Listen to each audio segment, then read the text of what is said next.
Wow. Hey, Connor. How are you? Mike, I'm great. It had been we're back. It had been a while since I'd heard that jaunty little tune. Oh, well, how did it make you feel? Give me your first impressions. I did little finger up in the air during those arpeggios at the end, if that's what they're called. Arpeggio, please. I hadn't heard that in a while. I did not make a habit out of listening to ourselves talk in the past couple months. I bet there are some people who do that, but I'm not one of them. I sit in a room and listen only to my own voice.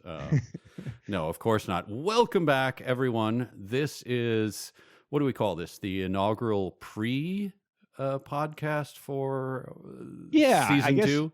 We call the last one episode 0, but that would be really confusing now. But it's episode 02. Yeah, that makes sense. It does it. I don't know. Hey, introduce yourself and what this is, would you please? Yeah, so my name is Connor Listoka, and this is 372 pages of We'll Never Get Back, where Mike and I spent a lot of time over the last quarter of 2017 reading a book that we were pretty sure we were going to hate, and that book was Ready Player One by Ernest Cline. And I don't know that hate is the right word. I think I was amused by the lack of quality, and we found ways to amuse ourselves doing that. If I hated it, I would have stopped doing it. Yes. No, I think that is 100% accurate. I ended up having a lot of fun doing it. I think people suspected that that's what we meant going in, and it turned out to be the case. It was a lot of fun. And so that leads us to why do this, and this being Armada, his second book. Armada is the second book, and let's just get it out of the way. We're going to read that and do the same thing. Read it a little bit at a time and let you do it. And, people were sending in suggestions to us, from the very beginning of the last one. People had a lot of good ideas. Dan Brown was a popular contender. Oh, yeah. There's those weird books that show up on Amazon that are like erotic fiction that's so strange, like about Rob Gronkowski, or like my boss was a dinosaur who sexually harassed me, that type of thing. No, I don't know that type of thing, but I'm going to take it on faith that is an actual thing. A dinosaur millionaire turned me gay, I think, was one of them. That was like you're not. Oh, well, now I want to rethink this podcast. I was not given that opportunity to weigh in on that. But obviously, those are not written with the intent that people are going to, they're not written to make the New York Times bestseller list. And I wavered. I thought that there was a chance we could, run the risk of doing, sort of repeating ourselves, treading water. Right. But I was also very, very curious to read this book, because the common refrain throughout the entire production of these last bunch of podcasts was, all right, yeah, you guys are reading this one, but Armada is the bad one. Yeah. This is what piqued our interest for those of you out there. And again, if you're joining this, I don't know why you would, but we welcome you anyway. If you didn't know anything about the first one, and if you don't know anything about the book, go back and just brush up on that, if you will. But the first book was much praised by many, many media outlets. Right? I don't think we can overstate how praised the first book was. It was on the many of the best of the year lists. It was much hyped. I assume you have some reviews there. Yeah. So I went and looked just because to reiterate, it makes very little sense that people are saying, no, this one is much worse, because it's like if you watched Tom Brady play football for the past 18 years and they were like, oh, but his brother is the good quarterback. You'd be like, how is that possible? Like, how is it going to get better? Like, Jessica Alba has a sister who's the attractive one in the family. Yeah, there's a trope in well, it's not a trope, it's an actual thing in the Sherlock Holmes. You know this, that Sherlock says to Dr. Watson at one point, like, I have a brother. and he's way smarter than I am, and he's a much better detective. And Watson is like, "What the hell wow. are you talking about?" And but he has one fatal flaw, is that he sits all by himself in this weird little club, and he doesn't move. He doesn't like to go out anywhere, but he's the actual brains, and so they go to him when they really need something. And that's kind of this weird thing. Like, okay, the first book, wonderful praise to the heavens itself. Obviously the new David Foster Wallace, weaving pop culture into a tapestry of a holy grail of beauty, and nerdgasms all around. And the second book, I assume from the reviews, like, piece of garbage. What the hell happened? Garbage. Yeah. Yes, it really is. People are like, hastily written, tossed off. I mean, and I have the statistics here. So on Goodreads, Ready Player One is a 4.31 average rating out of nearly 500,000 ratings. Good Lord. So that's 4.31. Armada has a 3.49 and 66,000 ratings. So a lot less people checked it out, but the people who did were very angry. You know what it takes to give something a 3-star rating? I mean, that means garbage in itself. Yeah, we're all grading now on the eBay curve. Like, please give me 5 stars for everything that I do. Yes. And then, so also on Amazon, so RP1 has a 4.6 rating, and that's 74% 5 stars. Wow. Armada has a 3.6, and it's 29% 5 stars, 25% 4 stars, 22, and then 16 and 8% are 2 and 1 star reviews. So it's people are very, very dissatisfied with it. But that hasn't stopped Cline. Cline is currently the number 42 best-selling author on Amazon. Son of a. Right. John Grisham is 41, so that gives you some perspective of the amount of people who are shoveling this down. And the movie's coming out in 2 months, probably to the date. So that's only going to increase the amount of exposure, and it's another good reason to, I think, be doing this at this point in time, because more people are going to want to listen to this once that comes and goes. Yes, and Connor and I were talking about, look, what are the reasons for doing this? And I think there's a lot of good reasons. And one that I brought up was on the first book, the reviews were unbelievable. I mean, we go back, listen to the first episode. We talk about the reviews from major publications that loved it. And again, gave it, best book of the year. And we found out, and I think everyone who listened, I think it would be hard to deny that those were wrong. And so, I mean, they were deeply, deeply wrong in a way that is like so strange. Like, did you guys, were you all drinking something? What happened? Was there a mass hallucination here? Right. It was the Emperor's New Clothes. Yeah. So part of my motivation for doing this second one was, okay, so now all the reviewers are panning it in, like, what tossed off garbage, as you said. Yeah. So what if they're wrong again? What if this is F. Scott Fitzgerald's, the Beautiful and the Damned or something, where it's like not as well known, but it's actually, this is the one, guys, So right, this could be. Part of me is thinking, I don't know, maybe they're wrong. Well, that's look, I'm holding out the hope. This is going to be the no, like, The Clash has given enough rope is the superior album to their debut. That's right. Which I'm sure someone out there is making that argument. But so you made a point about how all the reviews of this were wrong, but and how now they're reviewing this other one poorly. But my sense is that these books are going to be very similar. And so I went out and I found reviews of both of the books, and I thought we could play a little game where I'll read you a review and you have to identify whether it's of Ready Player One or of the book we haven't read. But, okay. But I think you'll see where I'm going with this. Yes. Hopefully right off the bat. Yes. So here's review number 1. You have to guess whether this is talking about the book we read or the new book Armada, which is much, much worse than the book we read. Wait, you're prejudging it, but what you mean I just read you the numbers. All right, okay, so here's so worse in the statistics. I get it. In the critical reviews. Yes. Okay.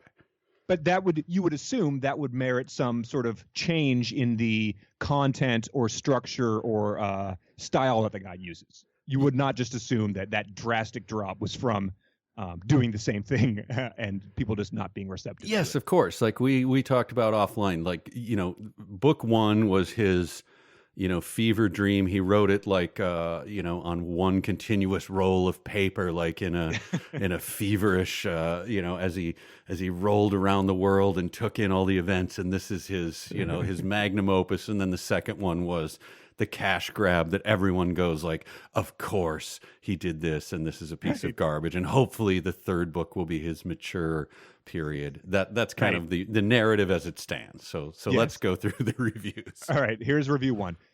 The only facts Cline feels necessary to relay about the other players our hero meets are their names, places of origin, and sexual orientation. Every supposedly heroic sacrifice made feels meaningless because it's hard to connect with such thin characters. Plenty of the references and geeky arguments are hilarious, from Star Wars-themed insults to debates about the relative merits of fantasy weapons. Oh, wow. Well, I mean, given that my pool of knowledge is only from the first book, I have to assume that's from Ready Player One. That is a review of Armada. Oh, my God. I mean, but, it makes sense, you'd think, because, we had a lot of Ready Player One characters that were identified as Japanese, or H was turned out to be a fat black lesbian, and that was all we really knew about her. But that review starts by saying, he used his supporting cast in Ready Player One to explore the way people present themselves online and the complexities of family, body image, and gender. What? To use the word explore for anything that he did is really... Or complex. Yes. Okay, so this is what we're doing. Here's the next one. There was far too much shoehorning of irrelevant pop culture references. They seemed to serve no other purpose than showing how much Cline knew about 80s, 90s media. At one point within the first few chapters, Cline literally lists a bunch of facts in a completely unnecessary timeline that goes on for pages. This is not fun to read. Oh, what have we done? Well, look, that obviously applies to Ready Player One, but I'm going to assume that that's for Armada. That was a negative review of Armada. Okay. Literally lists a bunch of facts is something that was a highlight of the first book too. So, oh man, moving right along. Yes. Number 3, if you removed every nod, homage, riff, and instance of outright poaching from this book, it would cease to exist.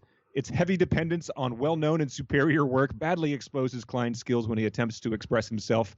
Sometimes the references exist only to add references, illustrating nothing.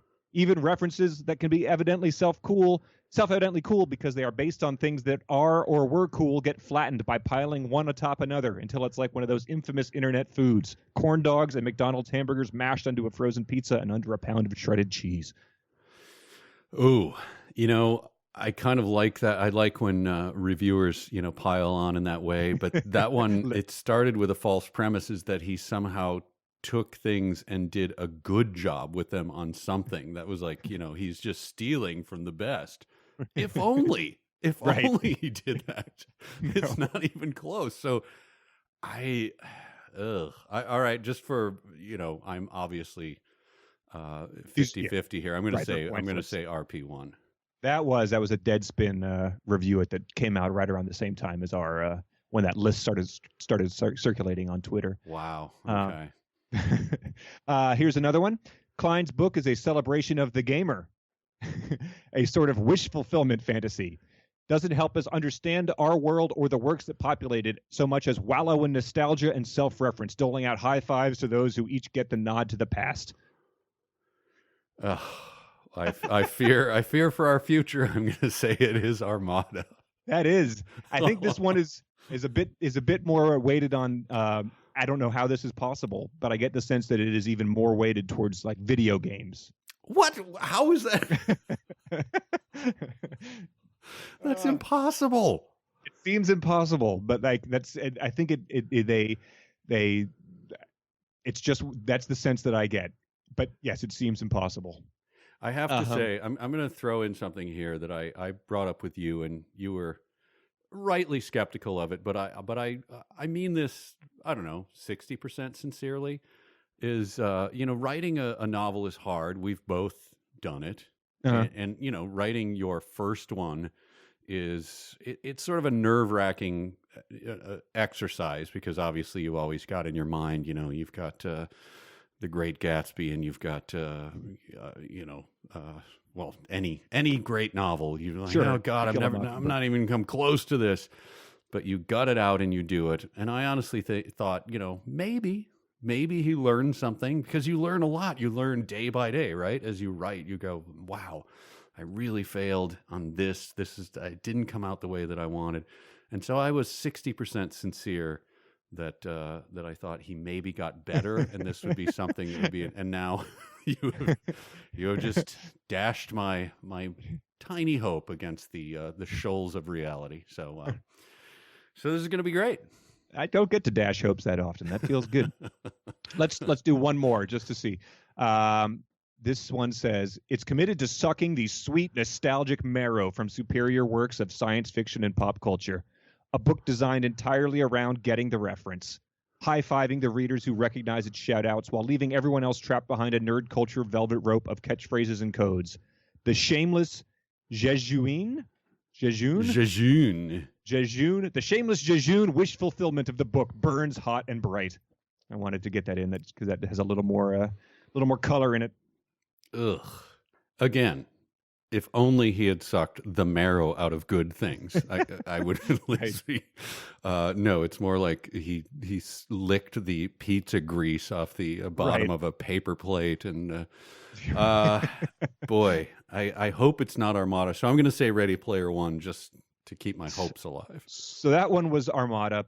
That one started. Okay. That one started by saying, yet again, sort of backhandedly praising Ready Player One. It says, Ready Player One was far too joyously self-absorbed in its self-referential excesses to step back and examine what they might mean. It was still a page-turner, though. Armada is neither as immersive nor as fun. Oh, my God. So that's, yep. It's certainly intriguing. It makes you wonder. As legend Oppenheimer sat in a bar by himself after making the bomb and said, "My God, what have we done?" And that's what we're doing here. Yeah. So yeah, it's going to be worse somehow, but based on everything we've read. But I'm excited. I can't wait to see how that's possible.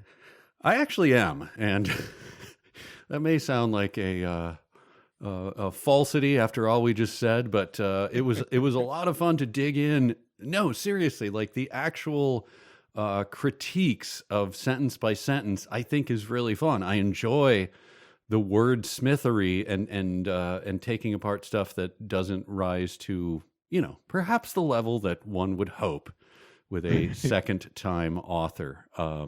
So I do think those are the fun things. Yeah. But yeah, I think it's going to be fun, and the fact that movie's coming out is going to be really exciting too. There was a video that came out maybe this week that just had him and Spielberg sort of going back and forth, and it was the sort of thing where Spielberg is being like, well, when I saw his vision, I really knew, and it's like, is there a guy, with a gun to Spielberg's dog's head right off camera? Like, how could he? The poor guy. Like, I mean, I'm sure they're both just like, yep, let's make some serious money, and then I can keep doing stuff like The Post. But yeah, there is that thing. There is a certain level to, obviously, Spielberg's artistic merit is beyond question at this point, but there is a certain type of person who, when they switch on the camera for the PR thing, junket stuff, and they put the poster behind you and they bathe the little light and they backlight it and everything, certain people can just, they turn it on and can go, whatever the hell I'm talking about, I'm super enthused about it. And part of me really admires that, being able to just like turn that on and go. And he's got Ernest Cline sitting across from him when he's worked on, the works of actual great authors, but he's able to pull it out. I love it. Yeah. But yeah, so we'll give the assignment for the first reading. I guess we'll probably do one next week, but let's in the meantime, let's do one quick segment of Fanfic or Real. Oh, wow. Already. I love it. All right, let's go. All right. Oh, that is the perfect theme song for Fanfiction or Real. And so this might be tricky, because based on my early research, it does not appear to be any Armada fan fiction. What? which might be the most Ooh. damning statistic of all of them. That is very damning because, I you know, mean, in Ready Player One, it was pretty easy to wade in. It was dangerous, but pretty easy to wade into fan fiction for us. right, but there has to be fanfic about like, you know, the comic Big Nate. Like, what does it take to not have? There's probably Riff Tracks fanfic, but Oh, like, what does it take why to did not, you have to raise that? what does it take to have to? I mean, Matt, have you seen The Shape of Water? No. That was the first. I walked out of there and I was like, my God, what are people going to be doing with this online? That's with the sea creature. The yes, yeah. Of course, yes. Where that actually happens in the movie. So anyway, Ah! but anyway, there is still plenty of Ready Player One fan fiction, but since the books are going to be. Wait a minute. Where did you have to go to find this, Connor? Tell us. Give us.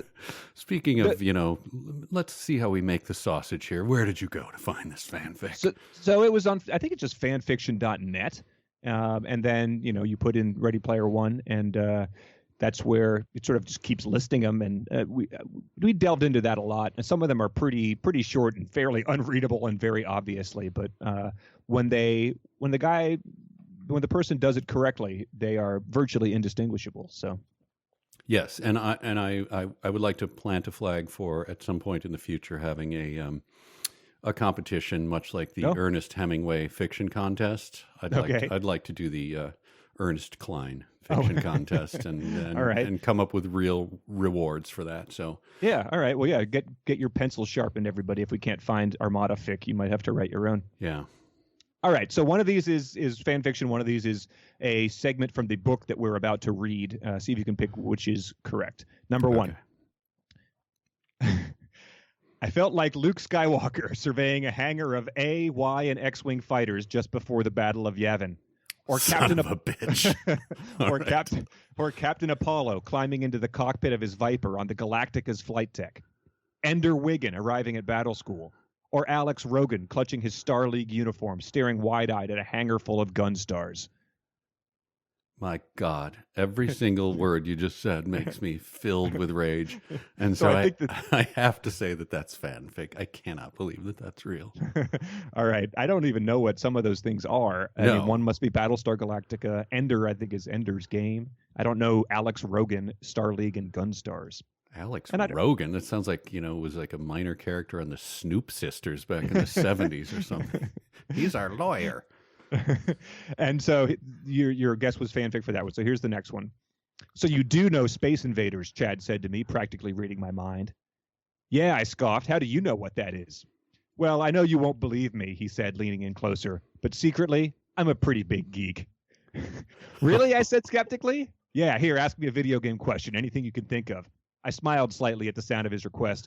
I knew all there was to know about video game facts and history, so whenever I met a supposed geek, I was always able to conjure up a few questions to test it. I decided to make the first one easy. This one's a little long. Okay, I said, turning to him. What inspired Toru Iwatani to create the character model for Pac-Man? The Japanese character from Mouth, he swiftly answered. All right. I paused and thought for a second. What was the first home console developed by Atari, and what year was it released? The Atari 2600, and it was released in the U.S. in 1977. True, but that wasn't the console's official name, I corrected him. Right, the company originally named it the Atari VCS, but with the release of the Atari 5200 in 1982, they decided to change the name of the system to the Atari 2600 after the system's model number, CX2600. I had to admit, he knew a lot more than I expected. Okay, I said, preparing my final question. What 5 cities does Sega have international offices in?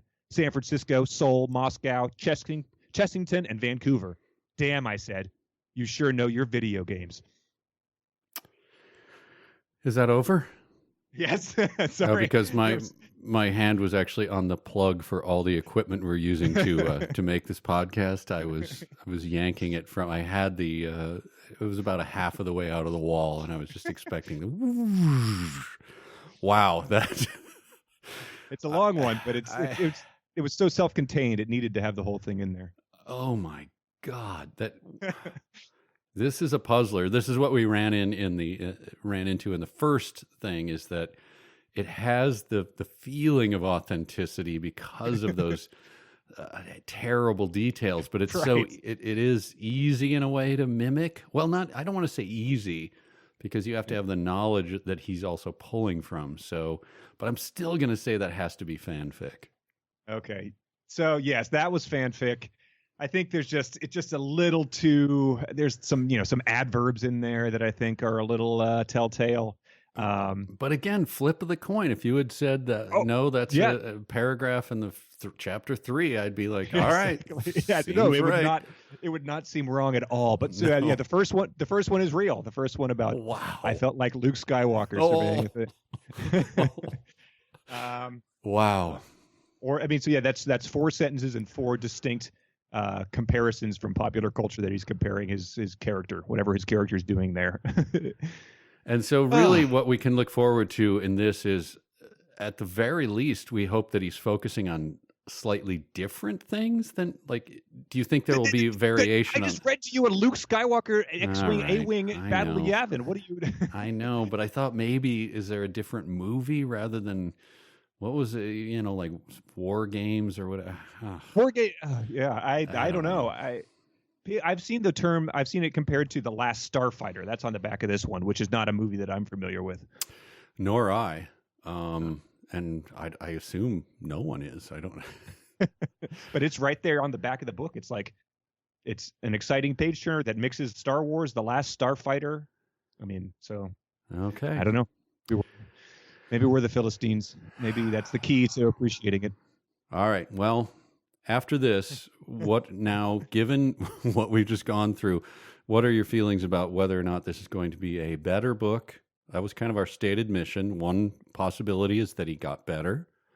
The other is that it's just different. Where do your hopes stand now? Let's have a closing statement from you. I think the best I can hope for is that it's, sort of a lateral move. I don't think it's going to be hard to be worse, but I said it a couple times during the last one that there was things about, is this treasure hunt going to pay off? Is it going to be the sort of thing that we can figure out as we go? It of course didn't, but I at least had that intrigue where I thought it might. So I don't know if this book's even going to have any of that sort of puzzle solving. Yeah, but on the plus side, what if he eliminates at the top of every chapter the scoring grid, or maybe there'll just be that where you don't even have to pay any attention, and he'll just start writing words instead of talking about what the score is. Right, exactly. That would be nice to not have to, and the string of the bad guy numbers that you're just indistinguishable and you don't care about. Right. Well, I'm excited, Connor. I am too. I'm thrilled. I am, and we will mine whatever we can out of this, and we hope that you join us. It was a lot of fun last time. Yeah, we got some awesome people making pictures, and the guy his wife made him a hell of a rig cross stitch that was really awesome. Yes, that was beautiful. We got a couple Billy Joel parodies. So yeah, keep in touch, and thanks for reviewing it and for sending us emails. It's really fun. So we've got an assignment, which is read up to page 47, up to chapter 4. And in the book, if the copy we have, it has a little excerpt of Ready Player One at the back, and the last page is also 372. So that's kind of an interesting omen. Yes, symmetry. So yeah, probably please, some sort of a reference to The Last Starfighter, or it has to be the 90s Flash TV show or something. Yeah, that can't be a mistake. So great. We would be delighted if you join us. We have fun doing this. And I would like to just ask, will there be talk of rigs? Who knows? We don't know. We have not read ahead. That is my promise to you. You have not read ahead, right, Connor? No, not at all. I've been sort of looking at it with disdain, but it's time to crack it open. Yeah, the only thing I've done is I just opened a page, and then my wife opened it once and read a paragraph, or read like a sentence to me, and then she threw it down in disgust. So hey, if that doesn't draw you in, I don't know what will. But we're glad you'll join us for this next journey on 372 pages. We'll never get back. I'm Mike Nelson. Connor Listokas. Thank you. So long.